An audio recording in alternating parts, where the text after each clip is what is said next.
How y'all doing? I'm Paul Ryan, your host of the Across the Cowboys podcast. If you're new to the show, thank you for joining us. And to our regular listeners, welcome back. With me, as always, is my co-host, the greatest co-host in the world, Mike The Pig Crum. Mike, how are you? Doing good, my friend. How are you? Doing well, Mike. I can't complain. It's Sunday. It's been a good day. We'll discuss it here in a little bit, but it's been a good day for Cowboys Nation, my friend. It really has. I would work. I would work on Sundays more if it meant Dallas had more days like this. Absolutely. Well, Mike, I don't want to keep our guest waiting, so let's get into it, sir. Where can we find you on Twitter? At CD, guys, nice and easy. Sorry, Tim. No worries, man. Yeah, as you can see right there, it's just at Tim Lettiero. Thank Twitter, you, Tim. All social media. Yes, sir. I'm Paul Ryan. You can find me on Twitter at Paul_Ryan15. Well, guys, it's everyone's favorite part of the season, draft season. And what better time to bring everyone's favorite series back, Building the Cowboys. Just for those who are unfamiliar with the series, Mike and I bring on a guest to act as the GM of the Cowboys and build the Cowboys through the draft.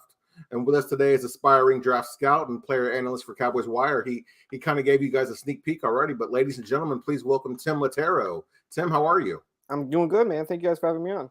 Yes, sir. Of course, man. It's an honor to have you on, but I've been you were kind of like one of the early supporters of the show. You always we're showing love, man. So it's really nice to have you on, dude.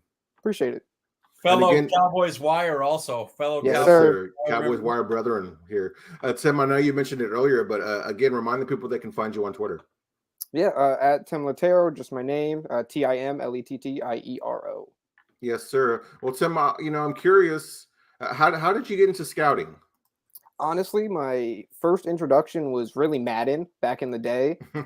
Love it. And I've always enjoyed the draft, always kind of followed it as a kid growing up, but didn't really get into it until I saw like the whole team building aspect in Madden. So that really piqued the interest and, ended up getting me here. Very cool. You ever play the NFL coach one? Yeah, head coach. I actually have it. Every once in a while, I'll pop it into the PS3 if it wants to turn on that day. So that's great, man. So when did this start? How long have you been doing scouting the prospects? I've been taking it seriously for probably 3 years or so now. That's when I really started doing reports and grading and all that type of stuff. But I've been following it for a while, especially the Cowboys. It's gross that it took you 3 years to be this good. And I've been doing it like over 20. And I'm like looking up at Tim like, how the hell does he know that? Tim, I'm curious, and I know you're still early in your journey here, but when did scouting players go from a hobby into a career? It all really happened in college. I went to school for sports management, knowing I wanted to do something, in the world of sports, specifically football. And it honestly just took some poking around, some trying different things to find my niche in a sense, and I think I found it was scouting. Very cool. So Cowboys Wire, fellow Cowboys Wire alumni here. How'd you get started with Cowboys Wire, and when did that begin? How long have you been with us again? So this is I'm actually going on my second draft year. This April will be my second draft covering Dallas for the Cowboys Wire. And I found it just through a random tweet from KD. Shout out KD Drummond. And yeah, he was just looking for volunteer writers. I hit him up and he was like, yeah, let's, see what you got. And it's grown into the role I have today. Hey, let me ask you, Paul, before you answer the next question. Did you have to do a hypothetical or did you get a real draft person? Did he give you it or did you pick one? I don't actually remember. I'm trying to think. He asked me if I wanted to do draft coverage or specifically just like Cowboys coverage. And I said draft, and he asked me like the common questions like what are the biggest needs right now? What guys do you like? That type of thing. Just a little gauge of interest type deal. Yeah. That's crazy. I did the news first, and he told me Jerry Jones sold the team. Write an article about it. And I said, okay, I could do that. And then got into draft afterwards, same as you. But I was seeing if you had something crazy like that in there. Yeah, that would have thrown me off. I wouldn't have known what to do with that. That'd be a fun hypothetical story to write about, man. Yeah. Yeah, it was interesting. It was fun. So, Tim, I know you write for Cowboys Wire. I see the shirt with the logo there, but I hate to assume, but are you a Cowboys fan? Yeah, lifelong, man. I get it from my dad. We live in New England, so he grew up in a Giants household, ironically enough. Oh, But okay. he fell in love with Roger Staubach growing up, and he just had to pass it down to me. Of course, absolutely, man. Easy guy to fall in love with, Staubach. Exactly. So given all the off-season moves you've seen Dallas make right now, what's the top 5 needs on the Cowboys currently? Ooh, well, I think at 5, I'll have to still say corner. Okay. I mean, getting Gilmore, amazing get. I think he shores up that secondary for this season, potentially making it one of the best in the league. But I would still like a developmental guy. Take over for him long term as the other outside guy. Let Bland do his work in the slot. At 4, I would probably say edge. I would like to kind of get another like Dorrance Armstrong, Sam Williams type. Let Micah get some rest, get some other positions. And then I do think we have to start looking at the long-term heir to DeMarcus Lawrence on that left side. And then your top 3, it's kind of just however you want to rank it. Obviously, we saw the news with Brandon Cooks today. Beautiful get, fits the team perfectly, but again, similar to Gilmore, it's a short-term kind of get. You want to look long-term. We don't know what we really have in Gallup right now. He's still kind of a question mark. So wide receivers definitely up there. Offensive line, kind of similar again with the questions around Tyron Smith and his health and that type of thing. Are they going to play Tyler Smith long-term at guard or tackle? So addressing that and just general depth. And then my personal biggest need, especially after today, is interior defensive line. The rise of Osa Odighizuwa has been fantastic, but outside of him, we just saw the vet Jonathan Hankins, really come in and do some work. But he's 32, I believe, and he's still a free agent, and the class isn't too great. So definitely some work to be done there. Bring back Hankins. Yeah, definitely. Absolutely. Tim, you mentioned Osa there. A lot of people still think that defensive tackle is a position that could be in need of an upgrade. What are your thoughts? What position do you think is in need of an upgrade? I think the only ones currently, especially after the 2 trades we've seen, I think defensive tackle and then probably offensive line are the top 2. Offensive line's a bit tricky because, like I said, their plan isn't completely fleshed out from what we've seen. Yeah. They could go in a couple different directions. And then, like I was saying, defensive tackle needs some help, and even, just defensive line in general. Yeah. Get some rotational edge pieces, So I think those are the trenches is really, really, really where we need to get some upgrades going. Yeah, what's amazing about and little spoiler alert here, because of work and everything, it's not the same where I don't know the draft ahead of time. I asked for this. I was like, please give me just in case, so I can make sure I know everybody and everything. I don't look absolutely awful.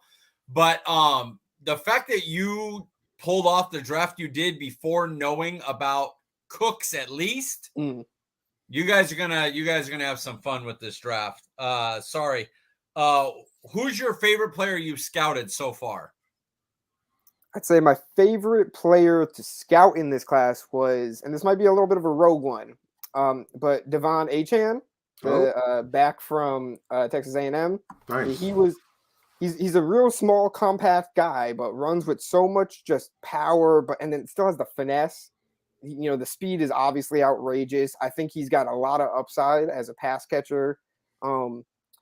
He obviously isn't the ideal guy in short yardage situations, but I mean, in the modern day NFL, I think he would be just a fantastic get for almost any team. Add some juice, add some receiving ability, and I really like what he does. Do you think he makes it to 58? And if he was there, would you take him? I do think he makes it to 58, but with the other positions I'd like to address, I probably would skip out on him unless he was by far the best player available. Yeah. So, you mentioned your favorite player you've scouted, Tim. Is there a rookie prospect you feel is overrated? Ooh, this might be a little bit of a controversial one, but I feel like there's a couple guys in this tight end class getting a bit more love than I'd like to give them. Mm-hmm. I'd probably say specifically the guys like Kincaid. Dalton Kincaid. Wow. Yeah, maybe I'd also throw probably Luke Musgrave in there too. Mm-hmm. They kind of come off as just like these Dalton Schultz type skill set guys. And don't get me wrong, that's a great skill set to have. But for me personally, I need a little bit extra from my tight end. I love the receiving threat, the plus athleticism, but they're just not bringing that kind of little bit of an X factor to me. And, the first round's super rich, in my opinion. Second round, we're having a conversation, but I think the first round's a little rich for me. What are your thoughts on the first round tight ends? Do you love them all like most analysts, or do you have kind of similar feelings to Tim? I am okay with I actually like Kincaid. I like him as a guy you'd put in the slot, type third wide receiver, not as much inline, obviously. And then I'm a Washington guy. The reason I like Washington is because if Dallas is going to play the way that none of us want them to play, like efficiency-wise, we're like, no, you're playing it wrong. But if they're going to do that, making your tight end an incredible blocker that still has the upside to receive, I like that. I would not get Mayer. I think Musgrave is a second round. Laporta's a second round. And I feel like I'm missing one other guy, but I'm blanking on who it is. But I wouldn't mind. I wouldn't be pissed if they drafted Kincaid at 26. And I honestly wouldn't. I would love to have the blocker of just for if I was any other team except for like Tennessee, Dallas, San Francisco, those types that are like, we're going to run the ball. Like, we don't care about your efficiency. I might be upset, but I don't care if they take him there because I understand their thinking. And then you just have to hope they develop them, which I don't know. Yeah. So, go ahead, Mike. I'm sorry. Me, I was too busy thinking about Kincaid. I was like, man, I don't know. I like Kincaid. Who's your pet cat, Tim? Pet cat. It's got to be Christian Gonzalez, cornerback from Oregon. Oh, wow. Yeah.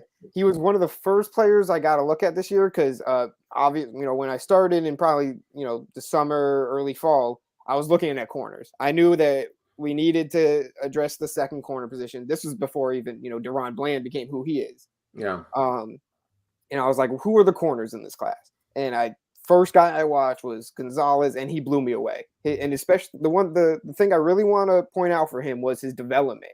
When he was at Colorado, he looked like just your average guy, but then he transferred, developed his game, developed the amazing ball skills that we've seen, just the sticky man, the fluid hips. Yeah, he's got everything I want from a starting outside corner.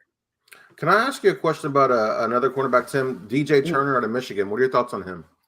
He's definitely my type of corner. I love a nice sticky man corner, super good athlete. I mean, we saw what he did at the combine. Got some questions about him in zone. And, for Dallas, I don't think he's really a fit.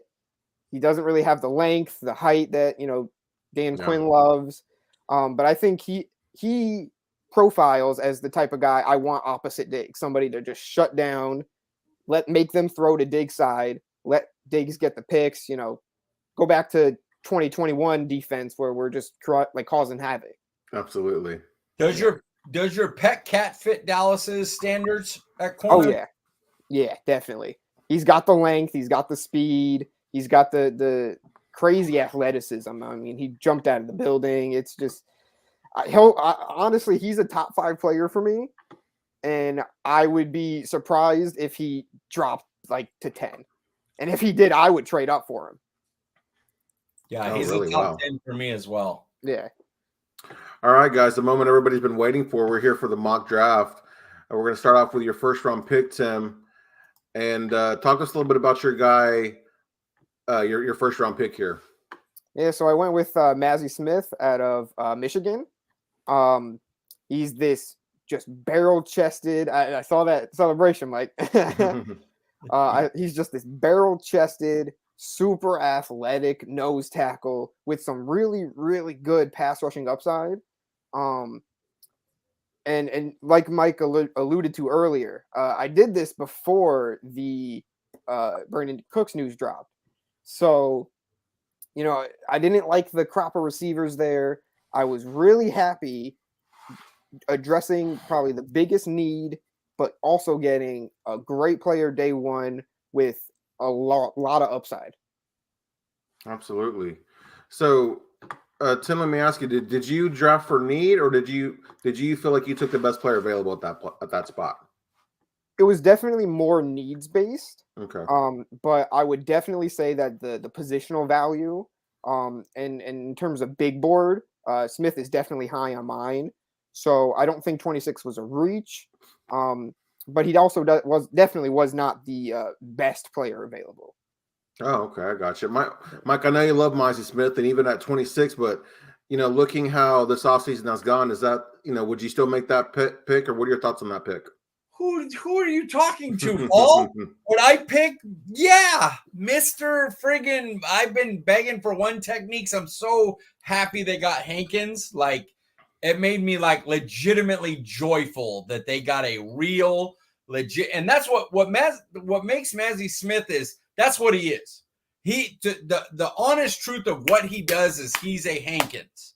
The thing that's crazy about him is that he could play 3 technique if he's developed.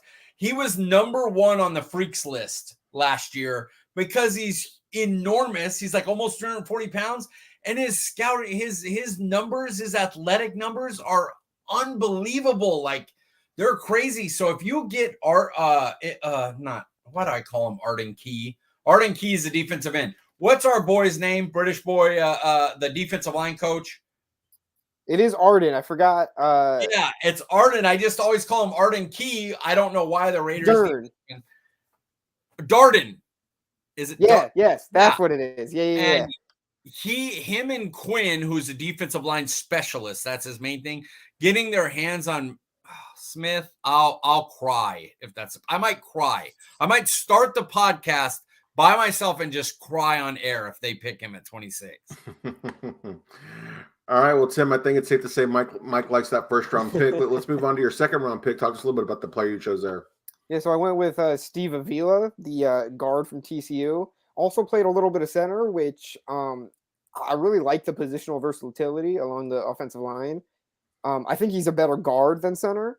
And I think he's also a better pass blocker than he gets credit for. He's, you know, another great athlete, another big, strong dude. And I think if he loses a little bit of weight, because I believe he's listed around 330 right now.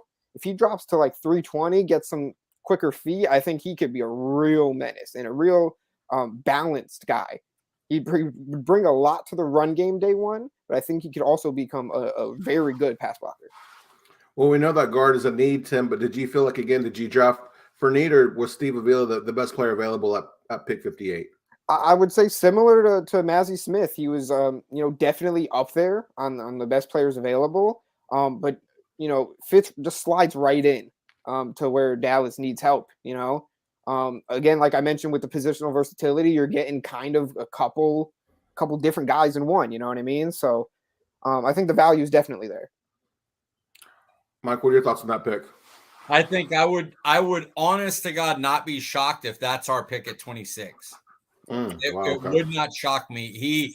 He not only solidifies protection if Tyron Smith goes out, Tyler moves to left tackle, he moves in to start. But if Biotish goes next year, or if they just decide we need to get bigger at center, Steve Avila is a big boy. He's especially guard. Okay, guard. He's about where you want to be, but for a center, he's a big dude. So I love that pick. If those are our first 2 picks, I am like when I seen this, I was like, Tim listens to the show. He's fishing for an A+. Like legitimately, though, you couldn't get me a better 2 picks than that. I don't think could Avila stay till 58? Like that's the thing. So, I do want to mention this while I was doing the draft. I actually had to do it a couple times because it was just getting too easy. Like there were guys making it to certain picks, and I was like, this is never going to happen. I got to keep it at least a little realistic. I do think he could slide, but 58 might be a little rich. It might take a little bit of a trade up. But like you said, he could easily go in the latter half of the first. I honest to God, I wouldn't be like, what? If they picked him at 26, I'd be like, good pick. Yep. He's a good player. He's a second round grade for me. He fills an enormous need at inside offensive line because you can't trust either tackle right now. And the left tackle, you especially cannot trust. The right tackle, you don't know how he's going to be. And you have Tyler Smith, who's like, all right, where am I going to play? Yeah.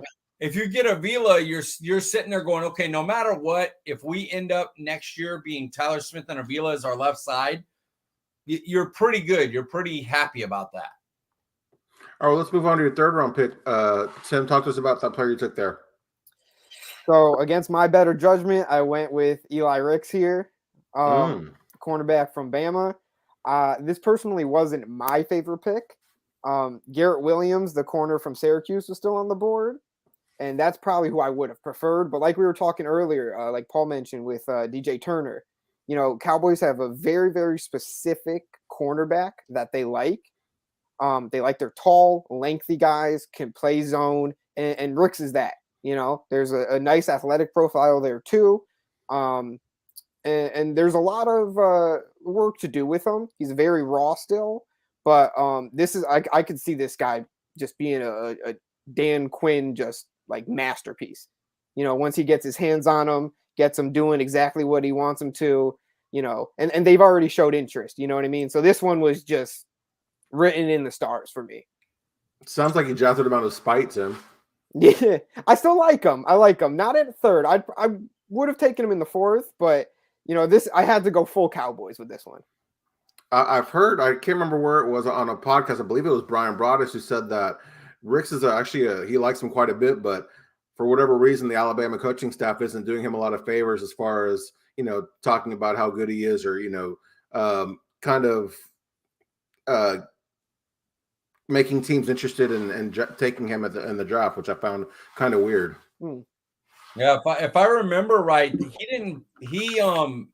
I can't remember if it was injured or what, but I don't think he started but like half the games or 3. Like it took him a while to take over the starting spot. God, I need to check my notes. I think that was Ricks. I'm pretty sure. Yeah, that was the one negative. I'm like, how come he's not starting here? Yeah, there was a lot of inconsistencies with how much game time he got. I mean, obviously the transfer. So he probably didn't have the ideal college career, but as a profile, there's still some stuff to work with. Yeah. Mike, what are your thoughts on that pick? I think he's absolutely right. There's 2 cornerbacks that if you made me bet money on a pick in round 3, 4, and they made it, I would say either Eli Ricks or Julius Brent. Yeah. They are built. They are Cowboys built, and Dan Quinn built even more. Like they fit Cowboys for the last 10 years, but they fit Dan Quinn like a T. Yeah. So, yeah, they're his Brandon Browner.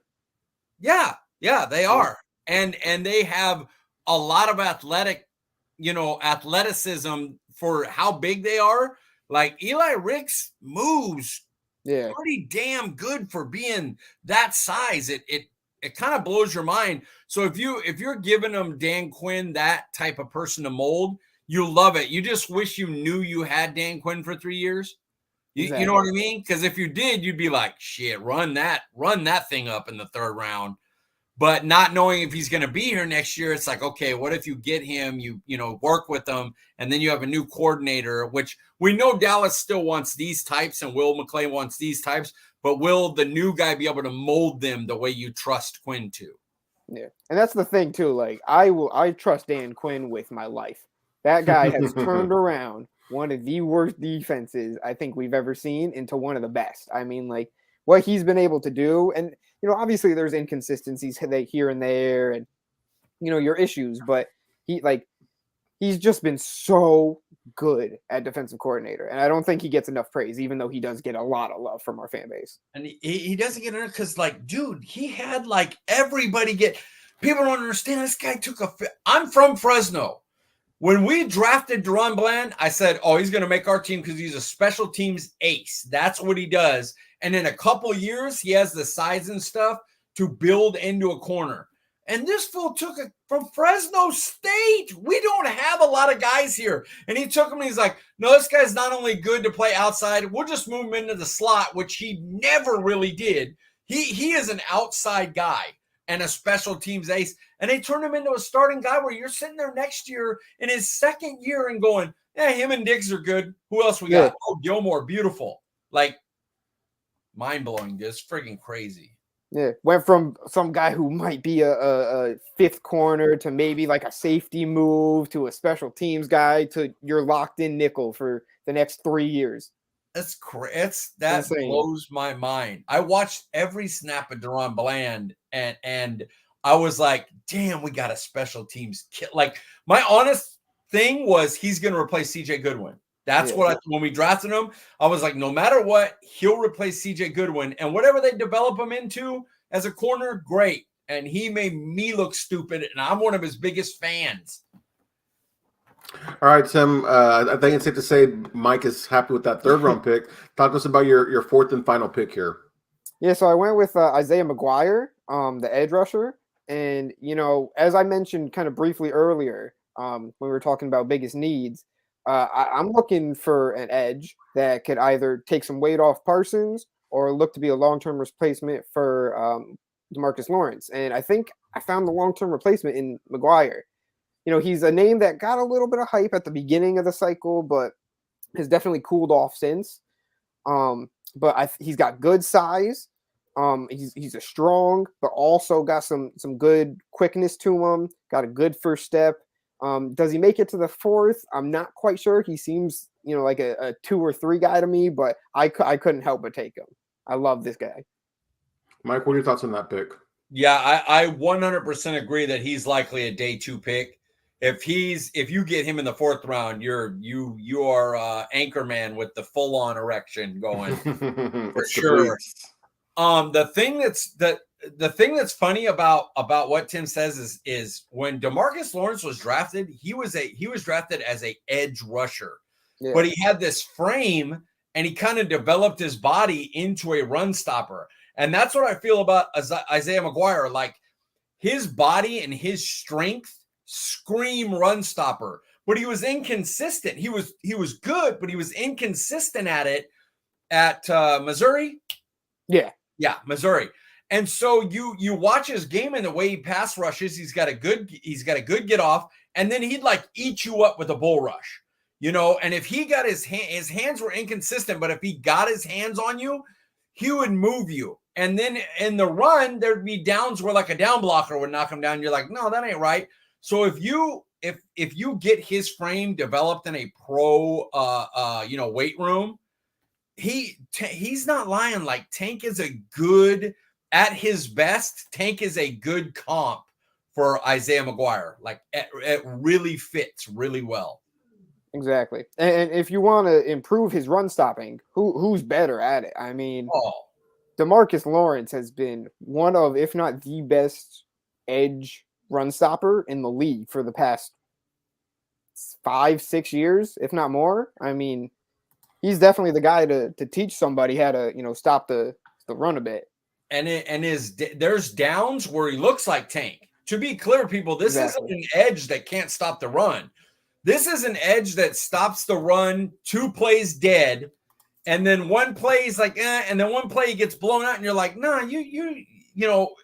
I seen you just kill a guy. You should be able to. So it's getting that consistency in that body where there's just no doubt that you're just not going to run to his side. And he has the ability to become that. All right. So it's, we're going to pull up Tim's draft here. Look at all 4 picks here. Pick 26, Mozzie Smith. Pick 58, Steve Avila. round 3, pick 90, Eli Ricks. Round 4, pick 129, Isaiah McGuire. You look at this draft, it's pretty defense influenced here, Steve, Tim. I know you said you had to do this draft a few times to kind of be more realistic, but going into it, were you trying to build the defense, or did you have a mindset as far as what you were wanting to do in this draft? Yeah, there were definitely some positions I wanted to target. I definitely wanted to get some interior defensive line help, definitely some edge help, definitely a corner, developmental corner, and then kind of just whoever else was there, whether it be a receiver, a tight end, and I really like what I did here. Yeah, absolutely. I'm curious. I know we brought back Leighton Vander Esch. We have Damone Clark and, of course, Jabril Cox. But what are your thoughts on linebacker? Was there a point in time in this draft where you said, man, maybe I should try to add some depth there? Yeah, there were a couple. And I know Dallas has, been pretty in tune with a couple linebackers from this class. But I feel like linebacker, I like some of the guys we have. I want to see some more from Clark. I was a big fan of Jabril Cox, and I want to see what he can do too. I really want them to give him like a real shot at it, and I hope he stays healthy. And I do think they would benefit from some veteran help, and whether it's, I don't know if it'll be a Bobby Wagner, but just a guy like a Joe Thomas from a couple years back. You know what I mean? Just a solid all-around guy. Doesn't need to be a game breaker. Could just relieve LVE a little bit, play beside him, teach Clark a couple things, that type of guy. Yeah, credit to the guys on the draft show. They're not really fond of this linebacker class. Do you echo those sentiments? And what are your thoughts on the linebacker class? I think it's a heavy day 2 draft. I'd say probably the only guy I would really consider in the first is probably Trenton Simpson. I love his versatility. He's a great athlete. It's definitely a heavy day 2 guy. I could see probably 7-8 guys going in just round 2 alone, to be honest. There's a lot of names out there that all do a couple different things. You got the Sewell, Henry. Who else is there? Jack Campbell. The kid Jack from Campbell. Iowa. Oh, he could go first too. Yeah. So there's a lot of guy in probably, I'd say, like pick 25 to probably 70 range. I could see 7 or 8 linebackers going there. All right, Tim, here you are with the moment of truth. We're going to put you through the Pigs draft grade gauntlet here. All right, Mike, first off, did we fill needs? Oh, yeah, I'd say so. Our 2 biggest needs right now are one technique, because even if you get Hankins, he's older. He had an injury last year, so I have no issue there getting another one technique. And the offensive line, and especially if you can get an inside offensive line, because it allows Tyler Smith to now be your swing tackle if Tyron is able to play, and then center could be a need. Draft isn't just about this year. Yeah.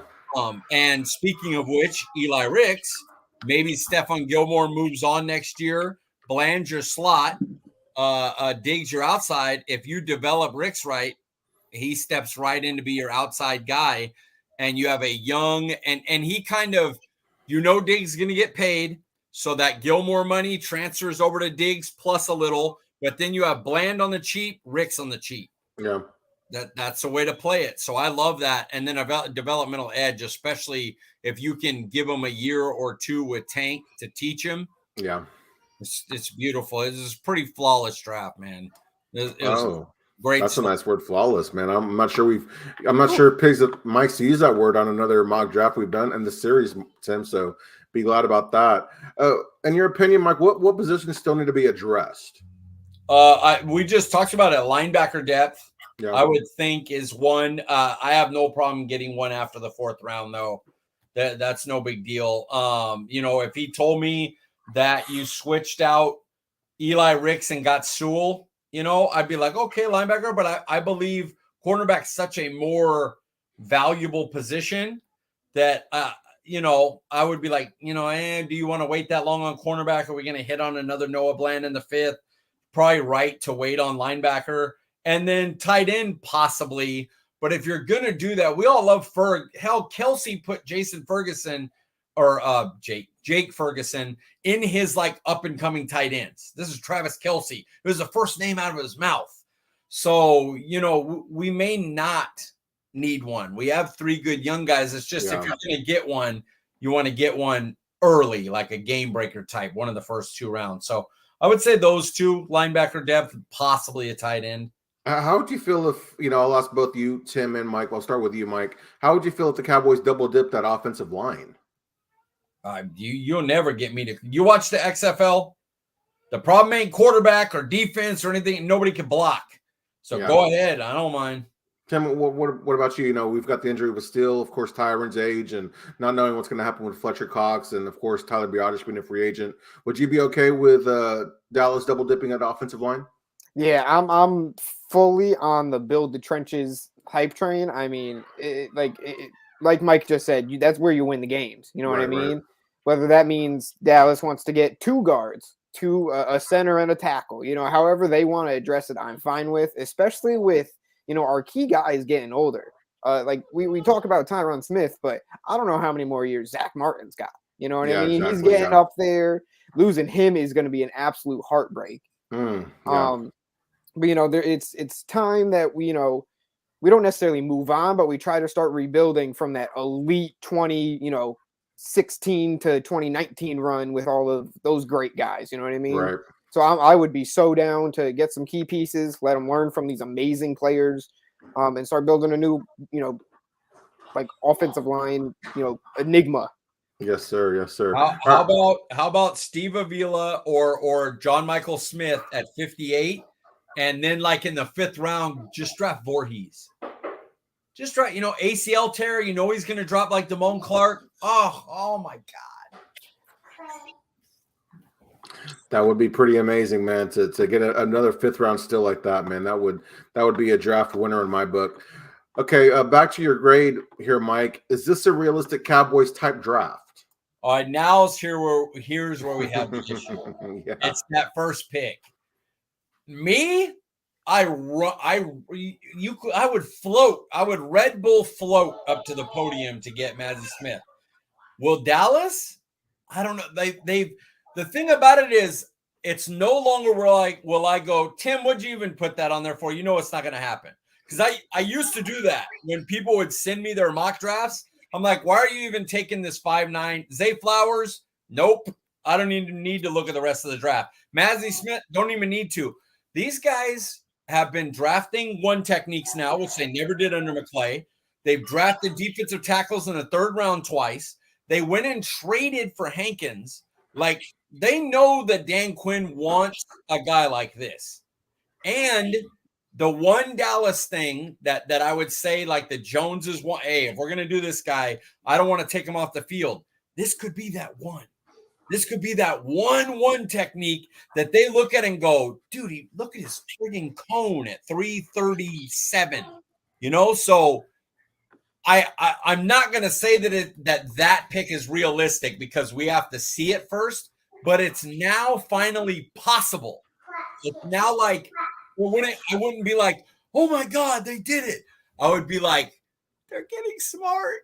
Our front office is getting smart. And I love that that's possible. Yeah.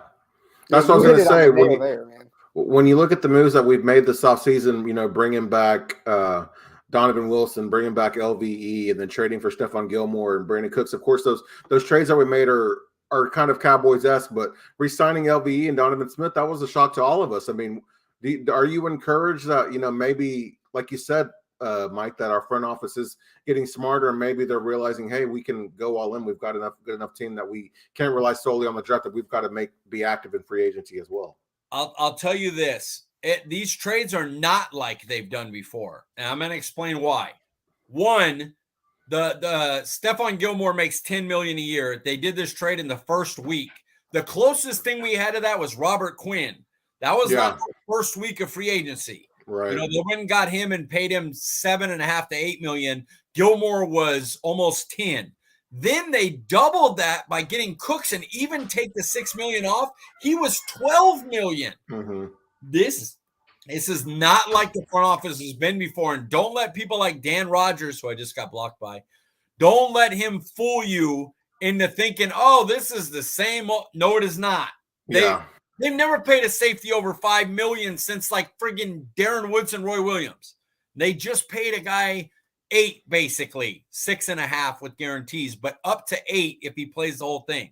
So I don't know what you think, Tim, but I think this is a big difference in this offseason from the offseason since Brandon Carr, basically.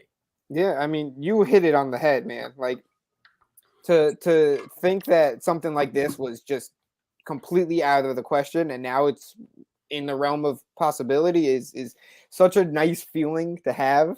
That's great. And like somebody like Mazi Smith, I mean, you know, as you alluded to, like they understand where the weaknesses on this roster are, and they've shown that while they're not going to spend a lot of capital to get it, I think they know the quality of players now, and specifically at defensive tackle and one tech, you know, there's not really that many guys in this class, and by far Mazi Smith has the most 3-down upside, and that's really what contributed probably the most to making him a first-round selection. You know, he has the ability in the future to, you know, be a 3-down guy next to Osa for the foreseeable future. And I don't think they necessarily get that in the later rounds. So it's possible, man. It's possible.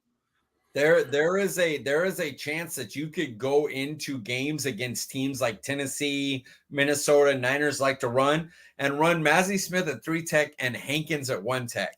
Just say, y'all are going to the edge. Period. You're running to the edge. That is what you will do because you're not getting in here. All right, Mike. I know Tim tickled your ear a bit with that, with Mazi Smith at pick 26.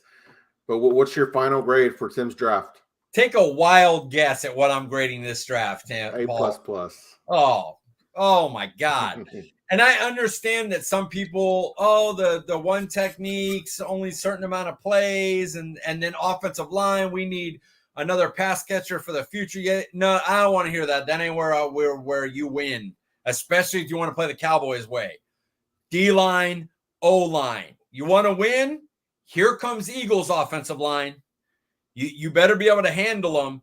Here comes Washington's bad offensive line. Better be able to kill them. Here comes Washington's great defensive line. Going to be able to stop them? So just in our division alone, how about the Giants' defensive line? Here you go. You better be ready. So, yeah, you win in the trenches in the NFC East. So give me the 1 techs and the inside offensive linemen, and you could take your positional value stuff and shove it because we're making moves in free agency now. We got the wide receiver and the cornerback. Let's go.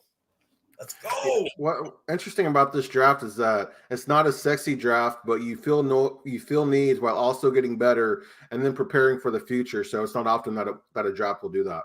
That's why it hits here. Because I'm not sexy. I'm not a sexy guy either. But you got to be able to get the job done. And this draft will get the job that nobody will care where you picked or value or did you get the minute he comes in and you're doing you're doing your job on the field and you're helping get wins, that's this draft. This draft helps you get wins, period. Absolutely. All right, Tim, we're going to do a special edition of One Word. It's going to be our first ever guest One Word. Ooh. I want you to fill in the blank here. You're feeling blank about the Cowboys heading into the draft. I hate to say it, but hopeful. Oh, I like that. That's good, man. I like that. That's nice. It's true, man. I'm sure a lot of people feel the same way. Yeah, I get scared using that word with Dallas, but for once, I actually feel relatively comfortable. I put down satisfied. Oh, okay. I was like, because I'm sitting there going, I'm satisfied here. Going into the draft, I look around and go, we don't have anything crazy. Our first 3 picks could be used on whatever to help the team, and I would be happy as long as they were nothing, they just don't get stupid. That's all. I think for everyone who stopped drinking the Cowboys Kool-Aid, they might start asking for a refill here pretty soon in a couple of weeks, man, with the way this offseason's gone. So it's been an exciting offseason, man. We're only in week 2, and here we are talking about the Cowboys' big moves. We haven't had an offseason like this in a long time, guys. It's great. I love it. Yeah, Tim, man, thank you so much for coming on, man. Of course. Thank you guys for having me. Anytime. Yes, sir. All right, well, before we get you out of here, Tim, remind the people where they can find you on Twitter. Yeah, at Tim Lettiero, TimLettiero. Guys, Mike, remind the people they can find you on Twitter, sir. Hey, Tim, make sure to check out Tim's work on Cowboys Wire. The guy's a hell of a draft guy. He's a beast. So make sure to check it out. It's a great hire by Katie. Way to go, boss. At CD Piglet. And just so y'all know, I'm going to Disneyland Wednesday. So we will not have a show with me on it. I won't be back till the following Monday. So I'm taking a vacay. All right. Guys, I'm Paul Ryan. You can find me on Twitter at Paul_Ryan15. Thank you for joining us, and we'll see you guys next week. Paul just